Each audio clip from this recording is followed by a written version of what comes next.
Hello! J'espère que vous allez bien. Alors moi ça va. Aujourd'hui je vais vous faire une vidéo assez spéciale. On va parler de la situation d'irrégularité des étudiants étrangers en France. Je trouve que la situation est beaucoup trop grave. Donc en fait il y a des milliers, je dirais même des millions d'étudiants étrangers qui se trouvent en situation de précarité, d'irrégularité, et ce n'est tout bonnement pas de leur faute. Je contextualise. Alors, depuis le début de la crise sanitaire, certaines préfectures ont décidé de dématérialiser le renouvellement de titres de séjour étudiants. Moi, sincèrement, je vais pas mentir, quand j'ai appris ça, je me suis dit, ouf, c'est pas trop tôt. Parce que, par exemple, en province, bon, je vais prendre l'exemple de Bordeaux parce que c'est ce que je sais. J'ai une connaissance là-bas qui m'a dit que pour les titres de séjour étudiants à Bordeaux, en fait, tu n'as même pas besoin d'avoir un rendez-vous à la préfecture. Tu envoies tes documents avec un accusé de réception. La préfecture reçoit tous tes justificatifs, pardon. Et ensuite, c'est à elle de te répondre, c'est-à-dire elle t'envoie ton récépissé, ou bien s'il y a des pièces qui manquent, elle t'envoie par courrier. Tu reçois ça vraiment. En fait, tu n'as pas besoin de... Ils n'ont pas trop de tracas, tous les tracas que, par exemple, nous, on a en Île-de-France. La période à laquelle tu dois renouveler ton titre de séjour, c'est une période de stress quotidien. Parce que, déjà, tu penses à tous ces tracas. Moi, je trouve que des bâtons sont mis dans les roues pour renouveler ce titre de séjour-là, ou même pour les personnes qui veulent changer de statut. Encore ça, c'est autre chose. Déjà, ça, c'est compliqué. Et je me suis dit que ça va régler le souci des rendez-vous parce que oui, je sais pas comment ça se passe ailleurs, mais en Île-de-France, pour avoir un rendez-vous en préfecture, il faut se lever vraiment tôt. Et depuis un moment, on n'arrivait même plus à avoir de rendez-vous. Je parle vraiment avant la dématérialisation. Donc, on n'arrivait même plus à avoir de rendez-vous. C'était chaud. Ton titre la fin de ton titre de séjour approche. Tu sais pas comment faire. Pour les personnes qui sont sous contrat, c'est compliqué. La CAF ne va plus te verser ce que ton droit, en fait. Je me suis vite rendu compte qu'en fait, c'était un grand tour qui nous faisait faire. Parce que, je vous explique la procédure, en tout cas en Île-de-France. Tu crées un compte, je crois que c'est France Connect ou quelque chose comme ça. Tu crées un compte où tu remplis tout, hein, donc le numéro de ton titre de séjour, nom, prénom, etc. Si c'est pour un renouvellement de titre de séjour étudiant, on va te demander, je sais pas, tes bulletins, ton certificat de scolarité, en tout cas, tout ce qu'on te demandait en présentiel dans la procédure d'avant, en fait. Donc, on va te demander tout ça, tu vas rentrer. Et en fait, c'est seulement quand eux, ils vont prendre connaissance de ce dossier, eux, ils vont regarder. S'il y a des pièces manquantes, ils vont te demander d'apporter ces pièces manquantes. Et ensuite, ils vont te donner un rendez-vous encore pour que toi, tu ailles à la préfecture, que tu apportes les originaux, en fait, de ce que tu as, de tout ce que tu as mis en PDF, comme preuve, en fait. Et ensuite, eux, ils te donnent un rendez-vous, comme je disais, et toi, tu vas apporter les originaux. Et c'est là maintenant qu'on va te donner ton récépissé. Sauf que moi, je trouve que c'est un grand tour pour rien, en fait. Donc, je me connecte sur Twitter. Et je me rends compte qu'il y a un hashtag qui est lancé. Je me dis, attends, je clique sur le hashtag, je commence à défiler et je me rends compte que les témoignages vont de pire en pire en fait. Mais c'est n'importe quoi. On va prendre un exemple. Ton titre de séjour, il doit expirer le 31 octobre. Il devait expirer le 31 octobre 2020. C'est-à-dire que tu envoies tes documents pour certaines personnes depuis août. Tu envoies tes documents pour la procédure dématérialisée, là, tu envoies tes documents. Mais tu n'as aucune réponse en fait. Tu n'as pas de réponse. Tu ne sais même pas si ils ont consulté ton dossier. Tu n'as pas de réponse. Et on va prendre le cas de quelqu'un qui est en alternance.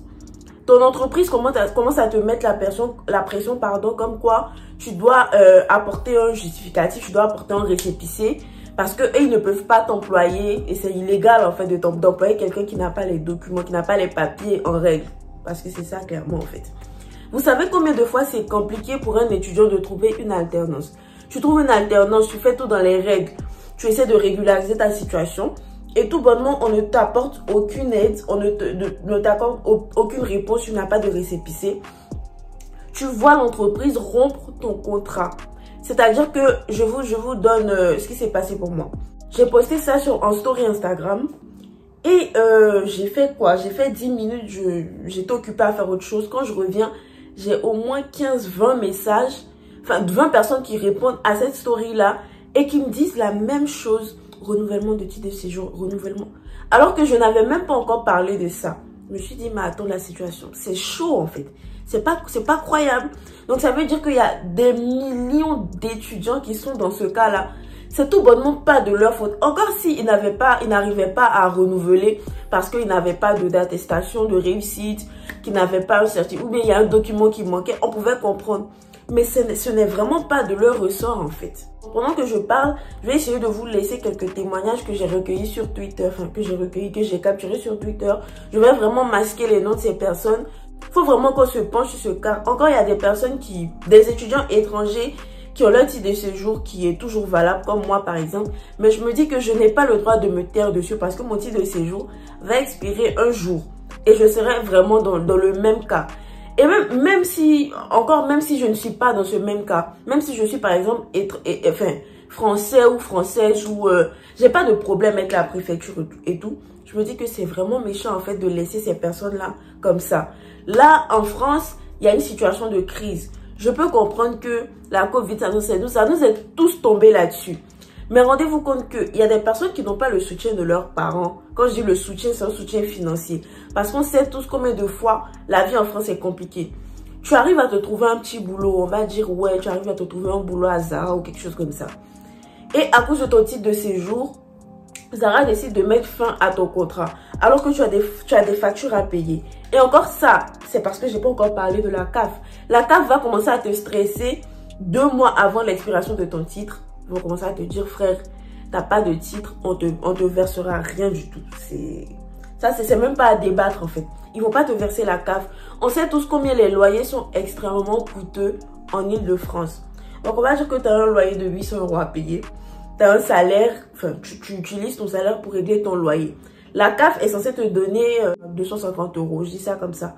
La CAF te donne 250 €, ce qui peut-être toi te permet de payer tes factures ou te payer à manger parce qu'on sait tous combien de fois les salaires sont bas mais les loyers sont élevés. Tu n'as pas ton salaire parce que tu n'as pas de titre de séjour valide. Tu n'as pas la CAF également. Moi, je sais qu'il y a des étudiants, en tout cas, des témoignages que j'ai vus sur Twitter. Il y a des étudiants qui se retrouvent à la rue parce qu'ils ne peuvent plus payer leur loyer. La CAF ne donne rien. J'ai même eu le témoignage d'une fille sur Instagram qui m'a dit que la CAF, en fait, s'est trompée. Son titre de séjour a expiré. La CAF s'est trompée pour lui verser le mois où, enfin, normalement, elle n'avait pas droit. Elle s'est dit que bon, peut-être, voilà, ils ont compris ou je sais pas quoi. Mais la CAF lui a envoyé un courrier pour lui dire de rembourser ce qu'on lui a versé. Est-ce que vous vous rendez compte en fait? Mais on va parler maintenant des entreprises qui utilisent ce prétexte-là pour licencier tout simplement. J'ai vu une personne qui m'a répondu sur Instagram qui m'a dit que normalement, l'entreprise a le mail, chaque entreprise ou chaque RH a le mail de la préfecture. Donc ça veut dire que ton RH en fait, il peut contacter la préfecture pour dire voilà, il a tous ses documents, voilà, il lui faut un document pardon, qui atteste au moins qu'il a déposé, qu'il est en attente de réponse et tout. Là, tes RH, en fait, ils peuvent le faire. Sauf qu'il y a certaines entreprises qui utilisent ce prétexte-là pour renvoyer, justement, à cause de la Covid. Parce qu'ils savent que, bon, pour un petit job que tu as, par exemple, je prends l'exemple de Zara encore, tu peux pas faire de télétravail. Ils sont obligés de te payer, donc il y a le chômage partiel. Eux, ça les arrange bien de réduire leur effectif pour ne même pas avoir à te payer. Du coup, dès qu'il y a ça, en fait, ils prennent ce prétexte-là pour te renvoyer. Mais encore là, je me dis que eux, ils sont dans la légalité parce qu'ils n'ont pas le droit d'embaucher quelqu'un qui est en situation de précarité. Je comprends. Mais je veux dire que tout est fait pour mettre des bâtons dans les roues aux étudiants étrangers. Encore, il y a ça. Je vous ai parlé des personnes qui sont en alternance. Il y a les personnes qui sont en stage. Mais il y a les jeunes diplômés qui ont obtenu leur premier CDI. Et juste à cause de là encore, on parle de renouvellement de titre de séjour étudiant, mais également le changement de statut en fait qui va poser problème. Moi, je pense que comme il a été fait pour le confinement précédent, donc je crois qu'en avril, Macron doit faire un arrêté ou je sais pas, prendre une réforme ou je sais pas, je connais pas les termes exacts, mais pour prolonger en fait la durée de validité de ces titres de séjour qui ont expiré, on va dire à partir de, je sais pas moi, juillet, août ou septembre. En fait, il faut les prolonger en fait parce que là, j'ai l'impression que les préfectures sont surchargées, ils sont surmenés, ils ne traitent rien. Tu ne peux pas te déplacer parce que à cause de la Covid, ils n'accueillent plus de monde sans rendez-vous. Mais c'est compliqué en fait. Parce que ces étudiants qui travaillent là, ils payent leurs impôts, ils payent pour la sécurité sociale. Donc pourquoi ils payent pour des droits qu'ils ne peuvent pas acquérir derrière parce que oui, parce que moi je pense sincèrement, et c'est mon avis, ça relève de l'incompétence de la préfecture parce que c'est pas de leur faute en fait. Donc faut vraiment que moi, ce que je vais vous demander aujourd'hui, c'est que tu sois français ou que tu sois française, que tu ne sois pas concerné par ça, que ton titre de séjour, tu sois étranger mais ton titre de séjour est toujours valable. Franchement, faut partager, faut en parler, faut utiliser l'hashtag de Twitter là pour se faire entendre. Tout simplement. Moi, aujourd'hui, je poste cette vidéo parce que les premières vidéos de ma page YouTube, c'était pour les étudiants étrangers. Donc, je me dis que je ne peux, même si je ne suis pas, pour le moment, je ne suis pas dans ce cas-là, je ne peux pas me taire face à ça. Moi encore, je sais que j'ai une communauté, mais je n'ai pas énormément de visibilité. Donc, moi, j'essaie de porter le message haut pour que tout le monde soit au courant, mais essayer de mentionner toutes les personnes qui seront capables de faire pencher la balance. Essayer de mentionner tous les influenceurs, toutes les influenceuses qui pourraient en parler juste parce que elles ont plus de leur voix porte plus que la mienne.